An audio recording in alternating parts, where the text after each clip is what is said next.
October 1st, 2017 was a game-changing day for the United States. To date, it's the largest mass shooting in U.S. history. This is the story of the 2017 Route 91 Harvest Music Festival massacre in Las Vegas. Okay, so a little background. On October 1st, 2017, 22,000 concertgoers were rocking out to Jason Aldean, who was headlining a music concert called Route 91 Harvest Music Festival, which is in Las Vegas. It was the festival's fourth year in a row, and it had been massively successful the previous 3 years. October 1st was the last day of the 3-day music concert, which was held on the same 15-acre property for the fourth year in a row. Now, check out the layout here. As you can see, the concert was right off the Vegas Strip, which is awesome in itself, but it also sat sort of catty-corner to the Mandalay Bay Hotel and Casino. So for the 3 days of the festival, they could kind of bounce back and forth between the two, which is amazing. And just so you know, this concert was not like a Bonnaroo or a Woodstock where people could sleep, at the venue. So the gates at this festival were only open from 1 p.m. to 1 a.m. So the concert goers, even if they had a 3-day pass, they needed to go somewhere else for 12 hours a day. So it was super nice that they were in this close proximity to the Strip and hotels. And not to mention, the festival was promoted by two of the biggest names in the industry, MGM Resorts International and Live Nation Entertainment. So this festival was like off the chain. In 2017, the featured musicians were country music legends like Eric Church, Morgan Wallen, Sam Hunt, Jason Aldean, Jake Owen, Lee Brice, and Kane Brown. And those were just the headliners. There were tons of other supporting musicians there as well. At 9:40 on the last night of the event, Jason Aldean takes the stage to close out this, monumental 3-day event that had just taken place. The crowd was going nuts. Everybody was pumped. Everybody's in a good mood. At 10:05, Aldean was singing his 7th song on the set list, which was a song called When She Says Baby, when all of a sudden the unthinkable happens. From seemingly out of nowhere, gunfire rings out. And it wasn't like you would expect it to be. It wasn't one of these things that all of a sudden everybody knew exactly what was going on. To be honest, it was total opposite. At first, no one really reacted. For one, it was super loud at the concert, but second, people didn't want to jump to the worst case scenario right away either. Everyone, including the 50 police officers that were working the concert that night, were thinking the same thing. This can't really be happening, right? In fact, in one recording I heard, you can hear a woman who was recording Jason Aldean at the time. She says to the man that she's with, "Is that gunfire?" And he's like, no, that's just someone setting off fireworks. But as hundreds of rounds of ammunition continued to be fired into the crowd and concertgoers began to fall to the ground, it soon became very apparent what was happening and panic ensued. Within minutes, hundreds of calls come into 911 dispatch. To be exact, the Las Vegas dispatch received 518 calls for help that night. Unbeknownst to anyone at the time, across the street in room 32-135 on the 32nd floor of the world-famous Mandalay Bay, someone had taken a hammer and knocked out 2 glass windows of their suite. Using automatic weapons and an elevated vantage point, this person used those 2 windows as access points and started shooting the concertgoers below. Once people finally understood what the heck was happening, though, thousands started running towards the main exits. And what's so upsetting about this is the main entrance was off of Las Vegas Boulevard, so it was perfectly aligned with the shooter. That being said, all these poor people that were running towards the entrance trying to escape were actually running towards one of the most dangerous places they could be. Others decided to just hunker down in place, and there were a lot of reasons for that. Some were just so frightened they couldn't run. Others didn't want to run because they didn't know where the shooter was and they were afraid they'd get shot. Others didn't want to leave their injured loved ones. And then there were some people that didn't want to risk being trampled. Some folks hid in trash cans, and others hid under the already deceased. So the following information is the timeline that comes directly from the Las Vegas Metropolitan Police Department's official report. So they say that by 10:06, so that's just 1 minute after the shooting started, police who were working at the event called into dispatch to alert them that shots had been fired. By 10:07, police had already identified that shots were being fired from Mandalay Bay, which is pretty insane. Seriously, just 2 minutes after the first shots were fired, police were able to say exactly where they were coming from. Since it was dark outside, people were able to see the muzzle flash every time the weapon was fired, which certainly helped police locate the shooter. 2 police officers who were working in Mandalay Bay overheard the radio traffic, so they, along with 3 Mandalay Bay security officers, responded to the 31st floor. Now, around that same time, another officer came across the radio and broadcasted that there was an active shooter inside the fairgrounds. We now know that that is not true, but there was so much going on in such a short period of time, it's no wonder there was confusion and tons of miscommunication going on. Between 10:08 and 10:09, we know that the shooter used a high-powered rifle to fire off 6 .308 rounds at a 43,000-gallon airport fuel tank just east of the lot.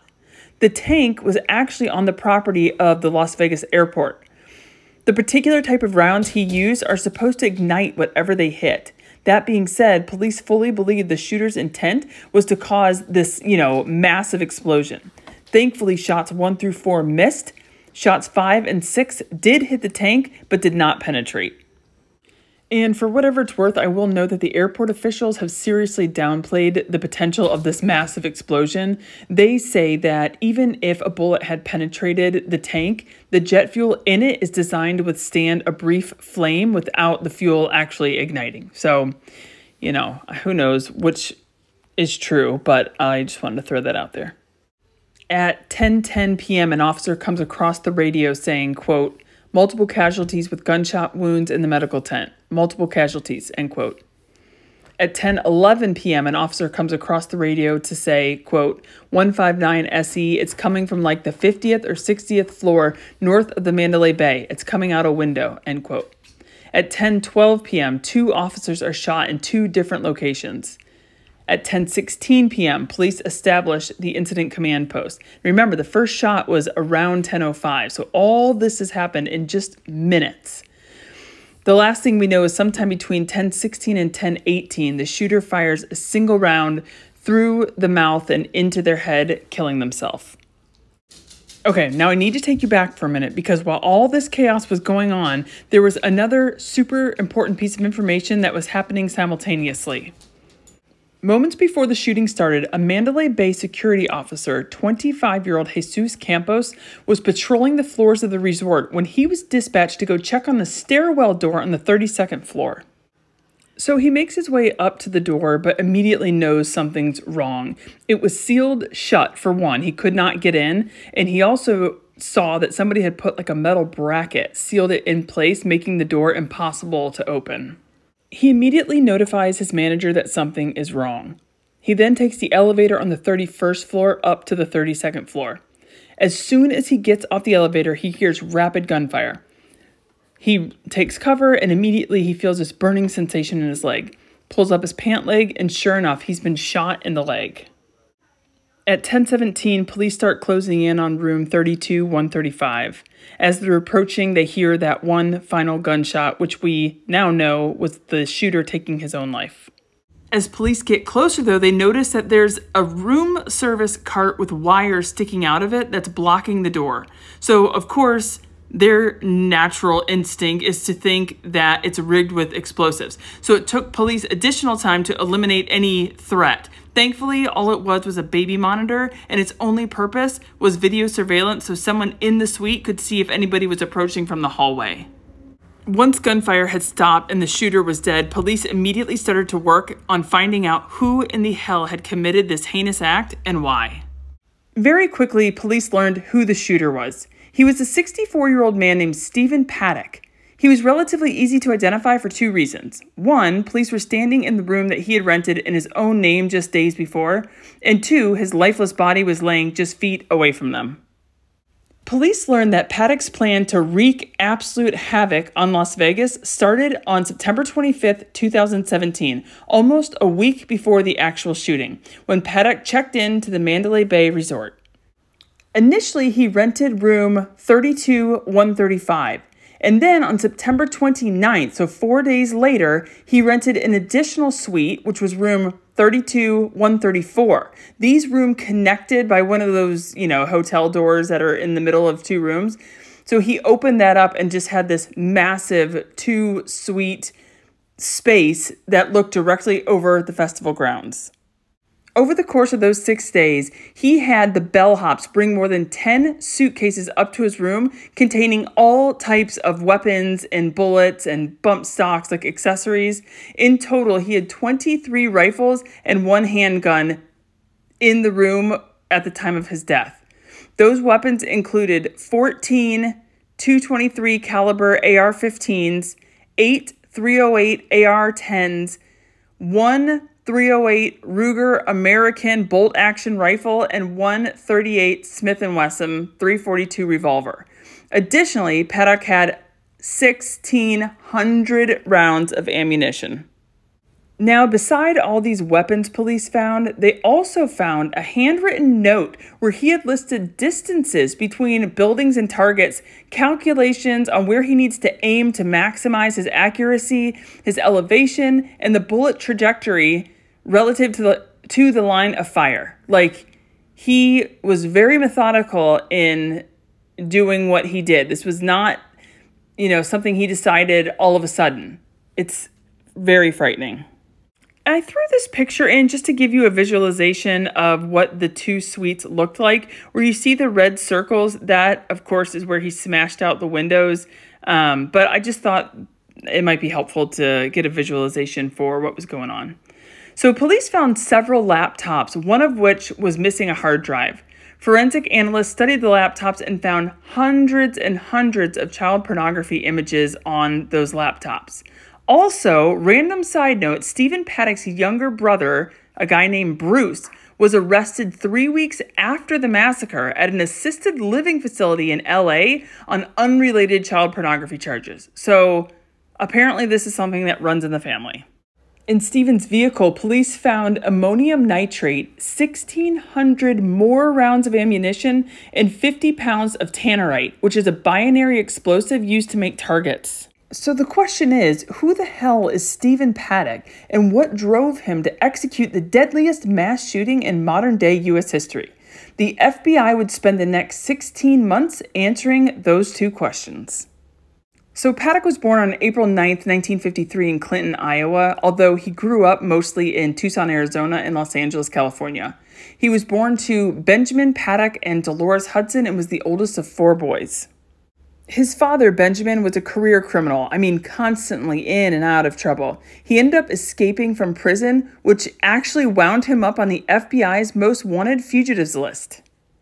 Although Benjamin and Dolores were married on paper, they had a crappy marriage. Benjamin was so caught up in his life as a criminal, he had 0 time to be a father or husband. And in fact, later in life, Stephen told an ex-wife that being raised by a single mother with no money were actually the reasons that he became so self-reliant and self-sufficient. Stephen graduated from high school and then graduated from California State University in 1977 with a degree in business administration. He was married twice and divorced twice, although for whatever it's worth, family members say that he maintained really good relationships with both of his exes. After graduating from college, Stephen had multiple jobs. For the first 3 years, he worked as a mail carrier for the U.S. Postal Service. After that, he worked for the IRS until 1984. Then, in 1985, he was an auditor for the Defense Contract Audit Agency, which is a federal agency directly under the Secretary of Defense.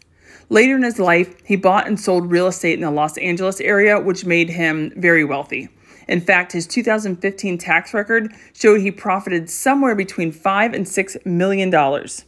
And from what I have read, if this man wasn't working, he was gambling. He thoroughly enjoyed gambling and spent a huge portion of his time and money in casinos.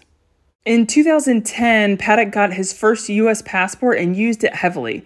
He went on more than 20 cruises, which ported in Spain, Italy, Greece, Jordan. He traveled twice to the Philippines, which is where his girlfriend was from. And in addition, he had his pilot's license since 2004 and owned 2 small planes. All being said, he was a pretty unremarkable guy. The only time he got in trouble with law enforcement was for a minor traffic ticket, which he ended up settling in court anyway. Honestly, from the outside, a lot of people would think that he had, this ideal life. Goes to show how we have no clue what is going on in someone's twisted brain though, huh? Once the FBI concluded their investigation, they could not find one particular reason that would explain his actions. They believe there may have been a few contributing factors that made Paddock ultimately snap. The first reason points back to his father, Benjamin Paddock, who, remember, was a bank robber and con man. In fact, from 1969 to 1977, Benjamin Paddock was on the FBI's 10 most wanted fugitives list. Over the years, his father was charged with multiple counts of larceny, fraud, and robbery. It is thought that Stephen enjoyed the notoriety that his father received, which could be a contributing reason. The FBI also learned that Paddock's wealth had been substantially shrinking since 2015. He had profited significantly from those few real estate deals in Los Angeles, but as we all know, it does not take long to go through money if you aren't replenishing it. We do know that from October 2016 up until just a few days before the shooting, Paddock had purchased a significant amount of weapons. In just 11 months, he had purchased 55 guns. In the FBI's investigation, we learned that 2 weeks before the shooting, Paddock surprised his girlfriend with a plane ticket to the Philippines, which is where she is originally from and where all her family lives. Once she was there, he wired her $100,000 to buy a house. Days before the shooting, Paddock was seen walking around Las Vegas with a known prostitute. The last significant thing that he did before the massacre was 2 days prior when he drove to a secluded part of Las Vegas and practiced target shooting. The FBI sent Paddock's brain to Stanford University to examine if there were any type of abnormalities in the brain that could help explain his actions.